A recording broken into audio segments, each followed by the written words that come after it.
我们吃广式月饼，其实吃的不只是单单的月饼，也不只是背后的寓意，而最重要的是广东人的文化。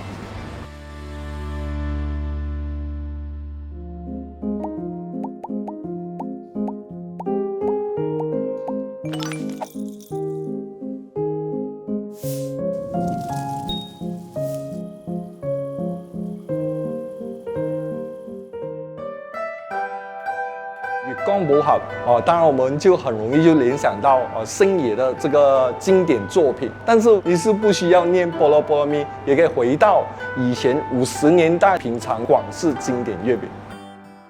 很多时候我们在吃，除了好吃跟不好吃之余呢，很多时候我们心理上的一个味蕾都是跟我们的记忆有关。比如说我们一些广式月饼，像猪仔饼或者是公仔饼，都是超过90多年的老广的味道。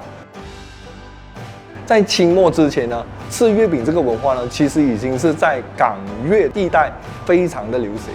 据历史的记载这些广式月饼呢，其实是在1920年之前呢非常盛行。以前广东人月饼取名呢其实是非常盞鬼的，比如说寶鴨春年銀河夜月西施嘴魚这一些名字你听下去，你会觉得哇，非常的漂亮。广式月饼主要有分2款，一款呢叫做竹竿，另外一个呢叫架頭。竹竿的月饼指的是说1粒月饼是4兩，4粒月饼加起来刚刚好是1斤。架頭呢就是竹竿月饼加多一个頭。简单来说呢，架頭月饼就是5兩中的这个月饼，也是我们今天市场上可以普遍找到的180g 的月饼。Young Republic 的月光宝盒呢，主要是有5款港式架頭月饼，还有竹片猪籠的豬仔餅，还有我们这个手工制作的彩金魚公仔餅。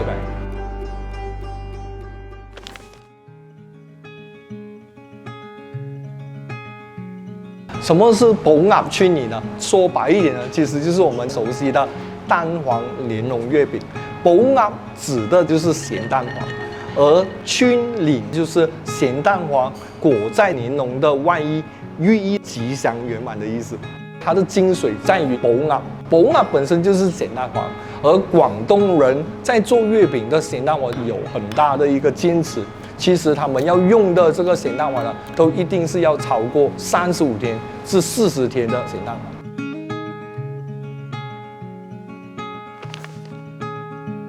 银河夜月呢，就是蛋黄5仁月饼，除了5仁馅料，里头还加了这个猴豉，还有红酸酱。为什么叫银河夜月呢？因为你切开的时候，你可以看到5仁的那个馅料密密麻麻的，就像一个银河系，藏了一个蛋黄，就像月亮一样。除了那一个果仁的那些味道以外，还可以吃到一些鲜味，来自于那个猴豉。然后这个猴豉的味道可能太重，所以变成说以前的先辈们还加了红酸姜来平衡化它。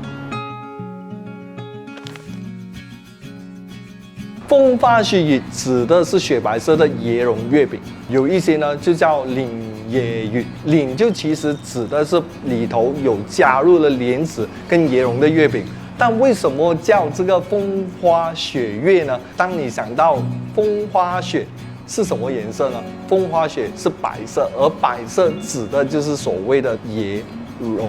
或者这个椰丝。而这个椰丝里头加了一个咸蛋黄，它是一个非常经典的甜咸兼备的月饼。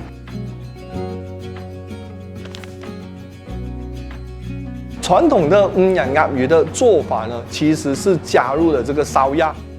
以前的鸭肉呢，不是每天都可以吃的一个食材，所以在这个中秋这么大的节庆，当然他们是把最珍贵的这个食材放到这个所谓的5仁月饼。我们这一次没有把烧鸭放进去，但是我们选择了用这一个 smoked duck 把它放入到5仁月饼。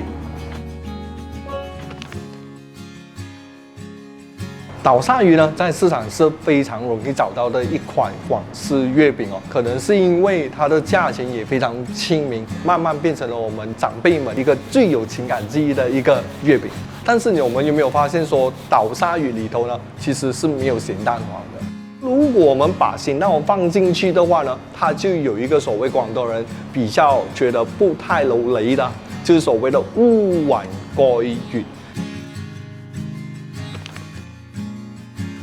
月光宝盒里头的竹片猪仔饼呢，是很多长辈们的最初记忆的公仔饼，因为它的包装呢是用竹片的。但为什么我们会还原这一个呢？其实我妈妈跟我讲说，她小时候她记忆的那一个公仔饼呢，其实就是用竹片猪笼的。而她长大过后呢，才看到说，慢慢变成了演变了今天的塑胶版本。它寓意的就是一个聚拢入水的这个寓意。